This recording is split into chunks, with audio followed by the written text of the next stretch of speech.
mentioned earlier that this is a difficult sermon. I want to let you know that ahead of time because I think it matters to give people the chance to opt out of things that are too much. If you are queer or transgender and any of this is triggering for you, please leave.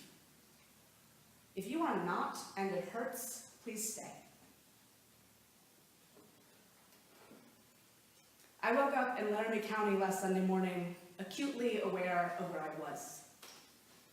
I wandered to the dining table in my friend's home and began speaking with another friend over reheated Indian food. On the table, I noticed an issue of Time magazine with the cover title, "The War Over Gays." It was several minutes before I realized that the cover that I was looking at was from October 26, 1998. Much of the cover had been obscured by other items laying on the table. Had they not been, I would have immediately seen the picture of Matthew Shepard directly below the headline. Had they not been, I would have more quickly internalized the gut punch of a cover image showing an isolated wooden fence in the open country of Wyoming. On October 6, 1998, Matthew Shepard was abducted and tortured by two men before being tied to such a fence and left to die. Though his assailants' true motives remain unknowable, the gruesome details of his assault, the way in which he was left so bloodied and beaten that the cyclist who first found him fully 18 hours after his assault initially thought he was a scarecrow. These things and the national conversation which followed his death point to the disregard with which queer life has been treated here in the United States and around the world.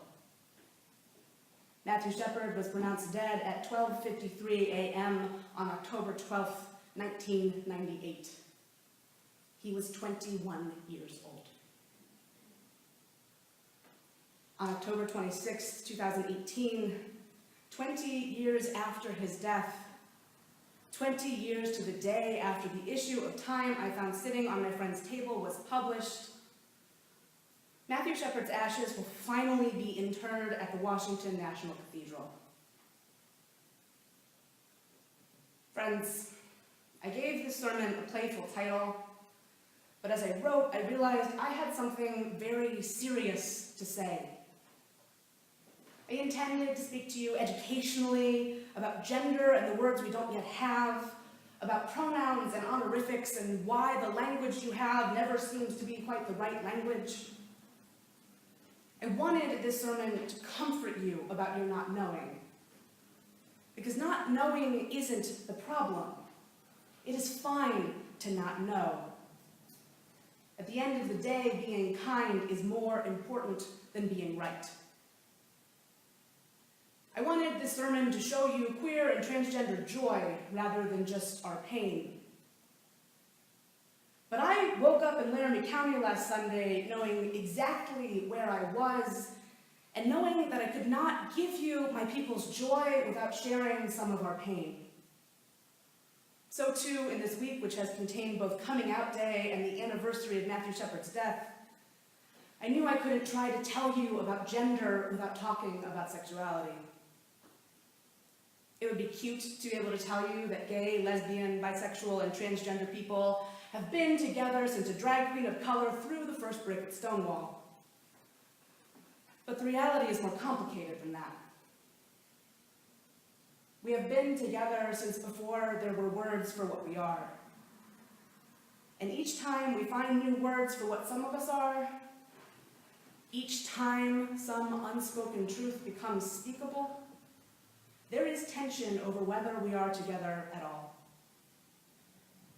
We were together in mythic positions in several ancient societies.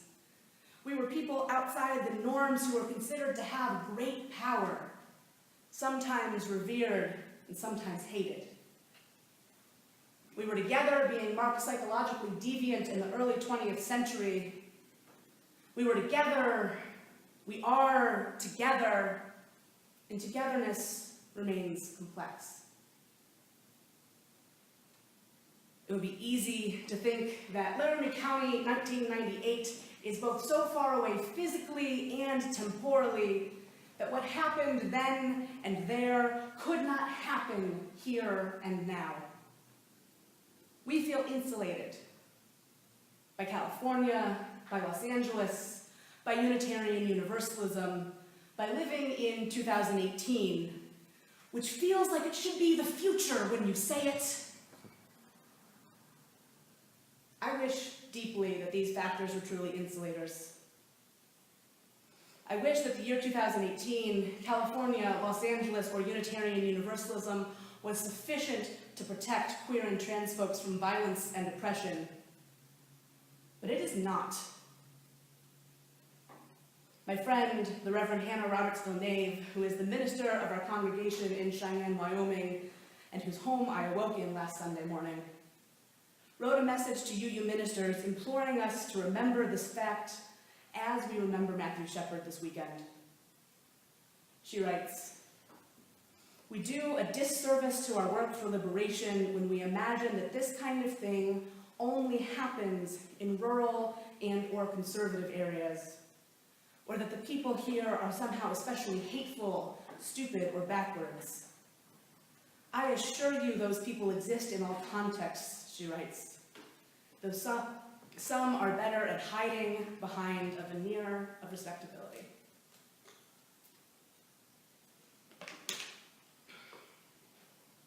Here, in 2018, on this very Friday the 13th, in New York City on the Upper East Side, a fight broke out in the streets after far-right provocateur, Vice Media co-founder, and former Fox News staple Gavin McInnes gave a speech. The exact beginnings of the fight are unclear.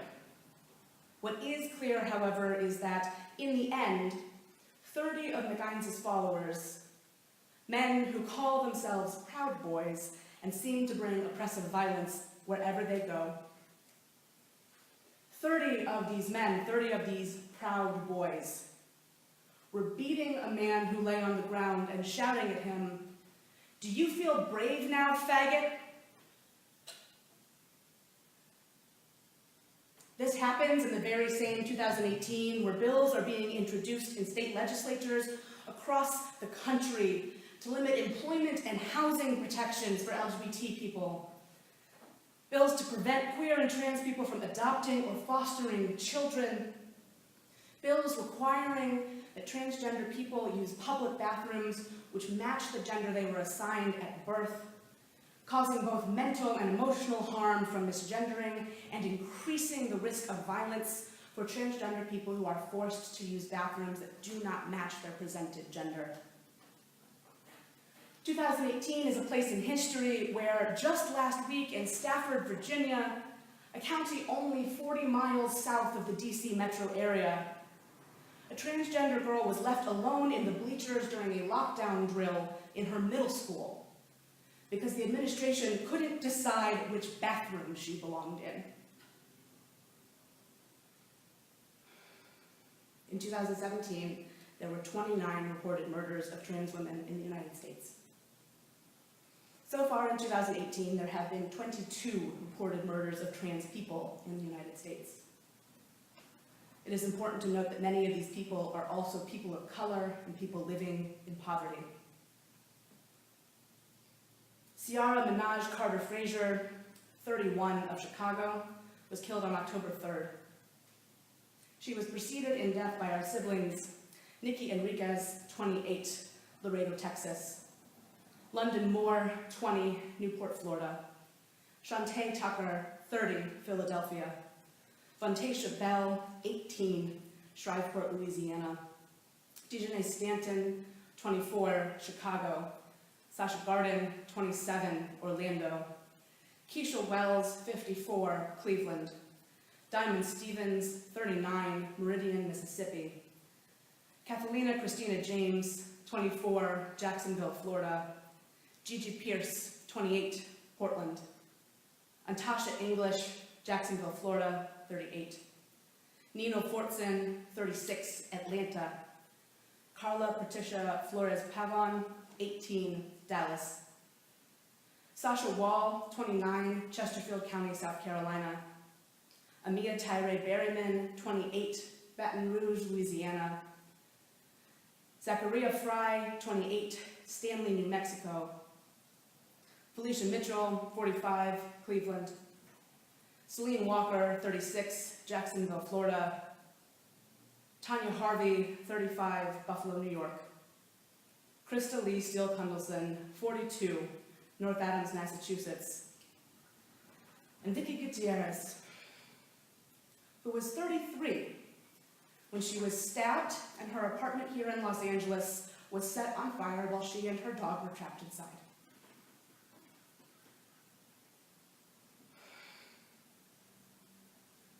Also in Los Angeles, next month, one of many groups that still promote Pray the Gay Away conversion therapy will meet in an attempt to spread their message. They will hold a public worship service that I can only hope will be resoundingly ignored. I'm not telling you any of this to make you feel guilty. I'm telling you because you need to know. In more polite company, the violence my people experience is expressed more politely. Perhaps the city of Los Angeles is unlikely to pass ordinance denying LGBT folks' right to employment, but employment remains hard to find for queer and transgender people, particularly employment at anything like a living wage. And when LGBT folks, particularly trans folks, do find employment, often our workplaces are hostile. Employers are overtly and covertly homophobic, pronouns and requests for appropriately gendered language are ignored, and the working environment becomes psychologically damaging and hard to remain in. In 1969, the first Unitarian Universalist minister came out as gay. Reverend James L. Stoll never served another congregation. Though we have ordained openly gay and lesbian people since the 1970s, and ordained our first transgender minister in 1988, we did not settle a gay man in one of our congregations until 1979, and did not settle an openly transgender person who was also a white man until 2002. In 2013, when the Commission on Appraisal's study Who's in Charge Here?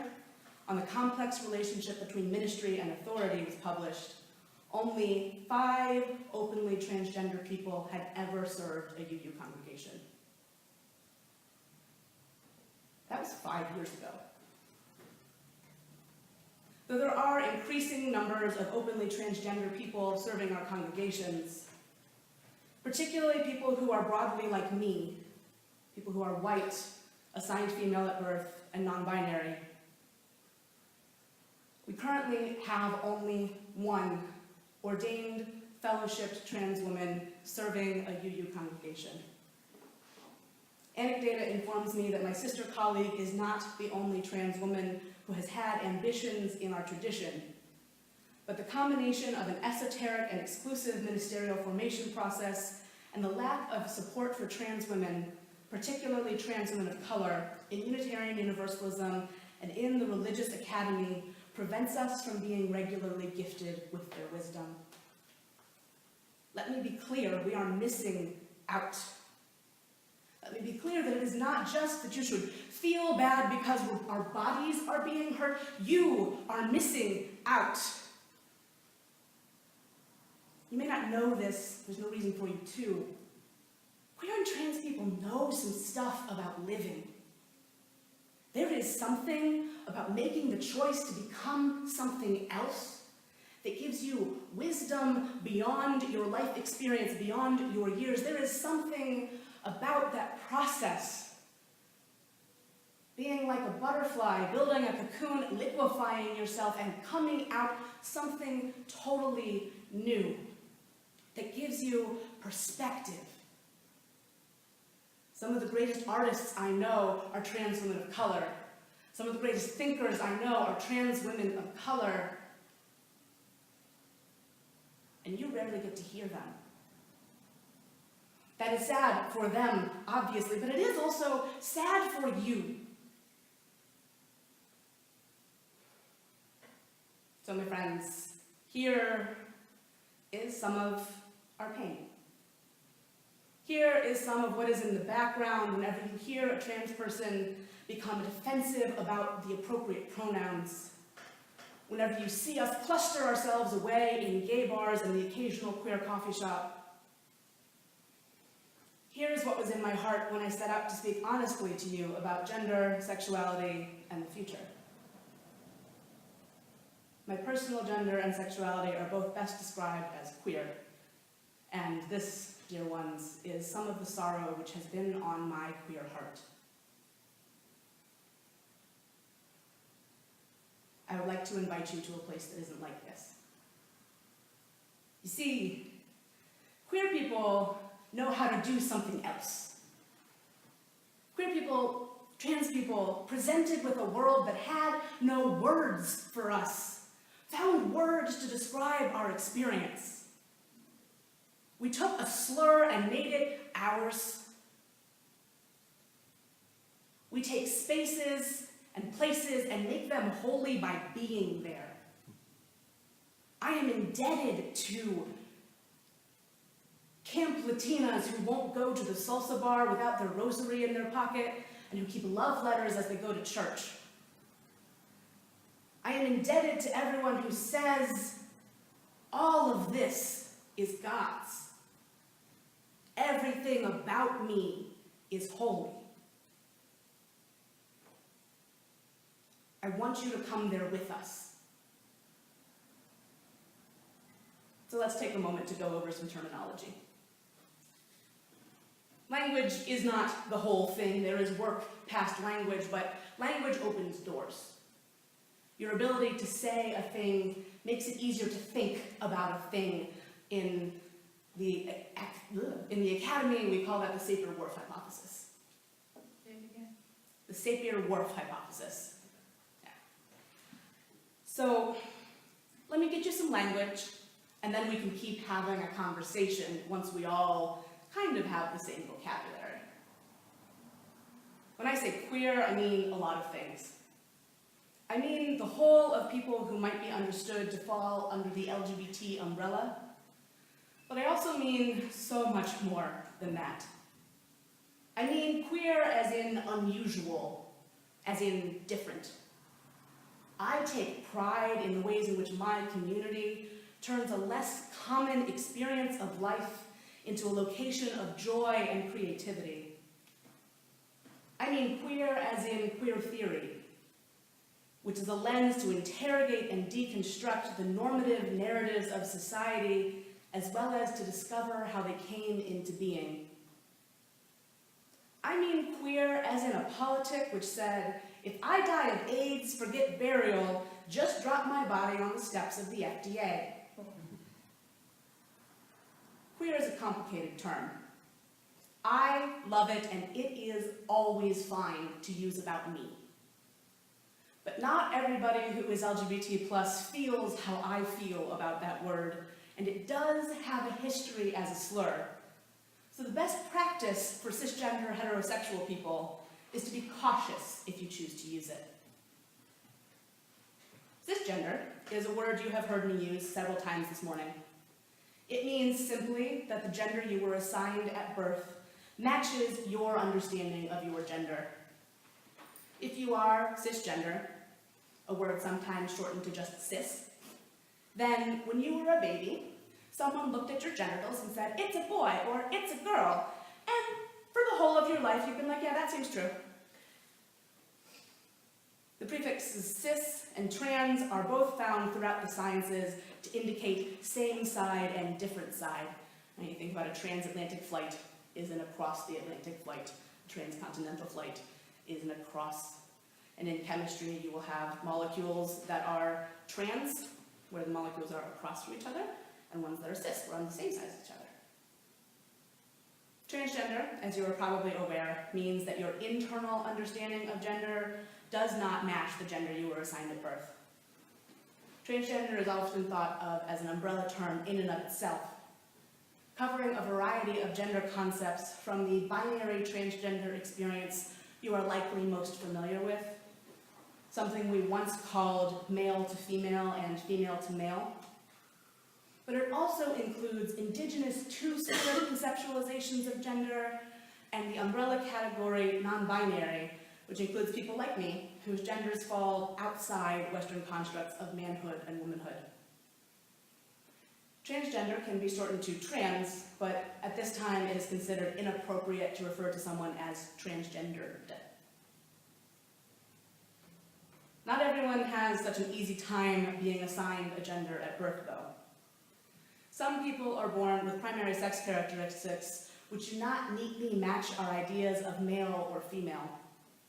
These people, who are thought of as intersex, often have surgeries performed on them as infants to correct their genital configuration into something more intelligible to a society built around binary concepts of sex and gender. Broadly, we can think of each person as having gender, genitals, and a presentation. In the Western perspective, which due to colonialism is most of the world's perspective, these three elements are considered to be naturally stitched together. You are assigned something based on your primary sex characteristics that means something about how you're supposed to understand yourself, and that means something about how you're supposed to present yourself in the world. In the work of queer theorists, gender scholars, and everyday LGBT+ folks, we understand it differently. You are born with some primary sex characteristics. You feel good about them or you don't. Without intervention, those primary sex characteristics probably lead to the development of secondary sex characteristics. You feel good about them or you don't. You experience gender, something personal and frankly somewhat ephemeral, or you don't. And all of that is part of your self-understanding. You present in ways which could be read as masculine or feminine, but which are not actually about necessarily your gender, but how you like to look in the world, how you like to appear. We think of presentation as a way of communication, a way of talking about who you are and how you feel that day.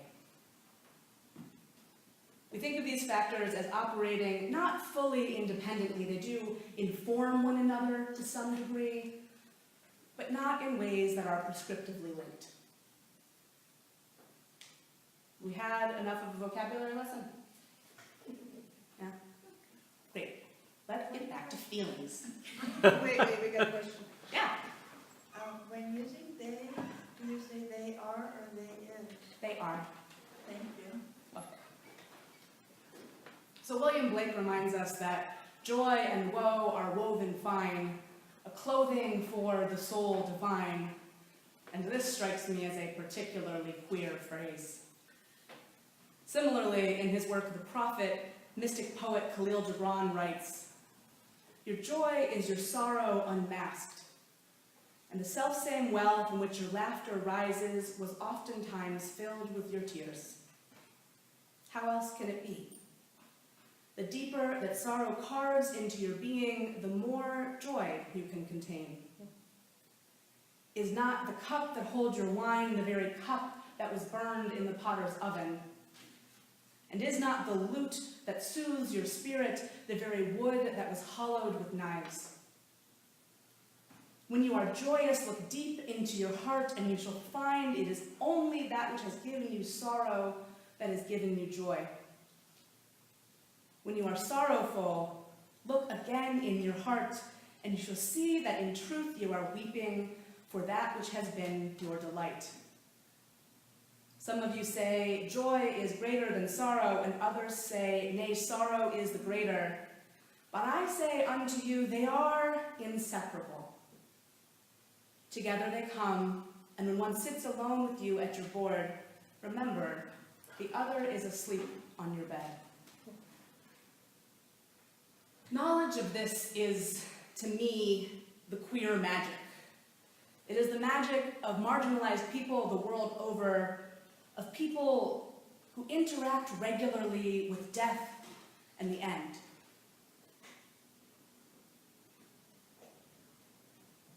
We made pride out of pain.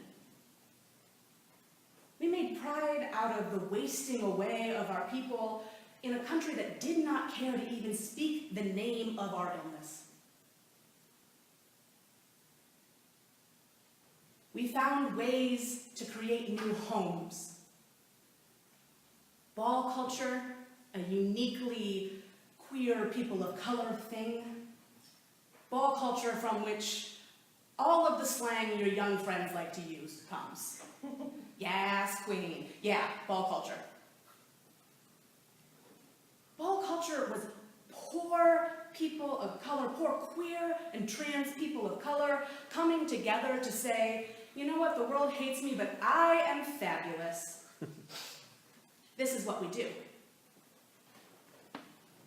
Queer people are magic. We know stuff. Queer people are artists. We want to know what else you can make. I woke up last Sunday in Laramie County, acutely aware of where I was, and I felt sorrow for what has been true. I do not only feel that sorrow in Wyoming. I have that sorrow here. I carry that sorrow everywhere with me. There is heaviness. Things are hard. No matter who you are or who you love, I bet you too have felt heaviness in your spirit. But here's the truth. After we finished our Indian food and packed up the car, my friends and I headed up to the mountains. There, the four of us, queer Unitarian Universalist ministers, each with a different matrix of identities and each serving our faith and our people in different ways, shared wisdom and care and quite a lot of laughter.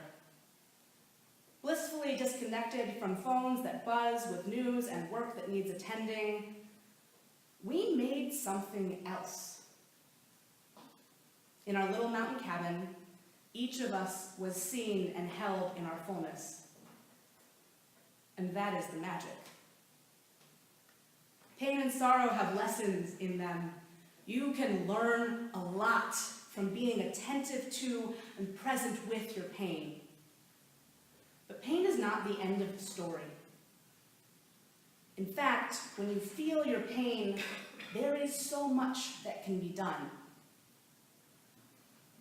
There is joy, there is laughter and care among friends. There are spaces where we check in about pronouns at the beginning of every meeting, making clear to those present that it matters that you use the words that make people feel seen. It matters that you use language that honors the inherent worth and dignity of each person, that honors that each person is the expert on themselves. There are art projects, and there are dance parties that last all night, and more glitter-drenched joy than I could hope to describe. There is queer and trans theology, which in concert with liberation theologies, womanist theologies, and decolonial thought, paves a path to concepts of the divine and divinity which do not seek to punish us for not fitting into externally imposed narratives, but see in each of us our individual paths as pieces of divine experience, which understand our variations as not marks of disobedience, but an expression of the creative potential of the universe. Friends, I gave you a lot of bad news at the beginning of this sermon. But there is not only bad news. There is not only bad news because today, in Unitarian Universalism, we have an organization called Trust, which was spoken of in the letter from Susan Frederick Gray, which Marty read. Trust is an organization that provides support to transgendered Unitarian Universalist religious professionals. Now, things aren't perfect, but there it is, a whole organization. How exciting. We did win gay marriage, and though gay marriage is not sufficient, it is something. Here in Los Angeles, the LGBT Center provides many services to queer and trans youth, providing housing for the many, many queer and trans youth, particularly youth of color, who leave their homes sometimes far away to seek shelter in progressive Los Angeles.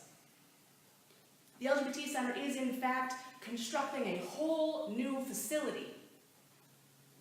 So we're doing something right. There has been creativity. We have made new things. We have made new words. We have a word for the gender that I have now. We have a bunch of them. We have a word with which I can communicate to you something true about me that I couldn't have told you a decade ago because no one had figured out how to talk about it yet. We have a world in which it is normal for someone to stand up and talk about her girlfriend in church. At least here, at least this church. And increasingly, in progressive versions of all the world's faiths. On Thursday, I attended a meeting of the Los Angeles Interfaith Queer Clergy Council, however it is that those letters go together. LaQuick, it's called. At LaQuick, there are many progressive Christians, mostly from the metropolitan community churches and United Church of Christ, but also Methodists who are, I'm not kidding, about to undergo a denominational schism over this. Yeah, within the next 6 days, I would expect there to be 2 Methodisms. Yeah. There are American Catholics who broke off from the big Catholic Church as to ordain women and queer folks. There are 2 LGBT synagogues in Los Angeles, 2, and their rabbis come and join us. And newly we have a representative from Muslims for Progressive Values who joins us and brought to us news of an asylum seeker from Turkey who needed someplace to live while his asylum case was decided. I was able to offer the trailer in my yard as a temporary housing solution, and we continue to seek housing for Oscar, who left Turkey because here is safer. So here might not be safe enough, but we have done magic. Let me tell you a little bit about how queer magic goes. In the 90s, an organization called ACT UP ran kind of counter to more respectable LGBT activism. ACT UP is where we get "If I die of AIDS, forget burial" from. That comes from the back of one of the founders' leather jackets, on which he had emblazoned a big pink triangle and those words. One of the years when George H.W. Bush was president and the AIDS quilt was being shown in the National Mall, a group of people whose partners had died of AIDS came together. They were upset because, well, Ronald Reagan certainly hadn't done much about HIV and AIDS, and George Bush stayed mostly silent on it as well. And they had brought with them the ashes of their lovers who had died. They snuck up to the fence, and they flung the ashes of their lovers onto the White House lawn. A witness says that as the ashes fell and the people cried, you could see not only protest, but mourning. A way of making lives which were discarded valuable again. Friends, there was a time in human history when we did not have a word for the color blue. Ancient Icelandic, Hindu, Chinese, Arabic, Greek, and Hebrew texts contain no references to the color blue. We didn't know how to talk about it. In the Odyssey, Homer describes a wine-dark sea. You find this over and over again in ancient texts until we get to ancient Egypt, where they could produce bright blue pigment. Finally, a word for blue happens, and then the concept of blue spreads out throughout human history. We know also that the more words we have for colors, the more colors we can see. As they research this history of blue, they find people whose languages don't really contain words for blue, but have 12 different words for green. And though they don't visually distinguish between blue and green, they can tell green apart better than you and I could. Everybody knows that, you go into the paint store to paint something in your house and there's like 17,000 different words for the color pink. We get this fine gradient in our discussion of color. And we never think that that means that red, blue, yellow don't mean anything. We just understand that there's more than that. So too with gender. Much of the language is, if not new, then likely new to you. And the more of it we have, the finer the gradient we have in our understanding of the wide experiences being had by humans on this planet. It can feel really overwhelming. The language changes really quickly, and even I, who am paying close attention, sometimes feel caught off guard. Ask me at some time about the asterisk in trans. But being right is still not the point. The point is being kind. The point is caring. The point is choosing to see and honor all of another person's humanity. You don't have to get it. You don't have to understand why anyone else experiences themselves in any particular way.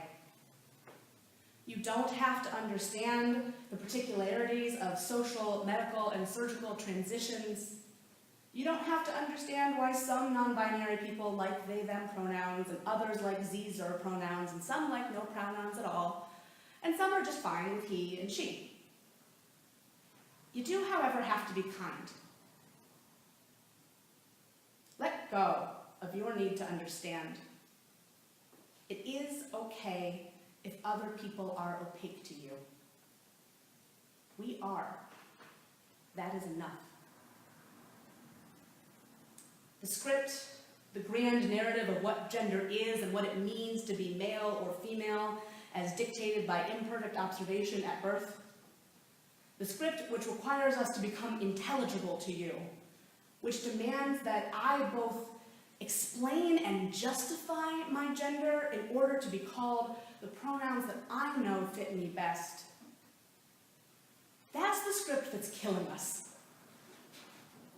Letting it go helps keep my queer and trans siblings alive. Letting it go lets you out of some very uncomfortable boxes that you may not even realize you're in. Friends, invest in kindness. Invest in language that honors the people you are speaking to. Invest in communicating in ways which help us see and respect the diversity of experience among us. Invest in being together in ways which encourage us to be creative. Invest in being creative in ways that encourage us to be together. Learn new language. Come to see new colors. And let us collaborate on a more beautiful future.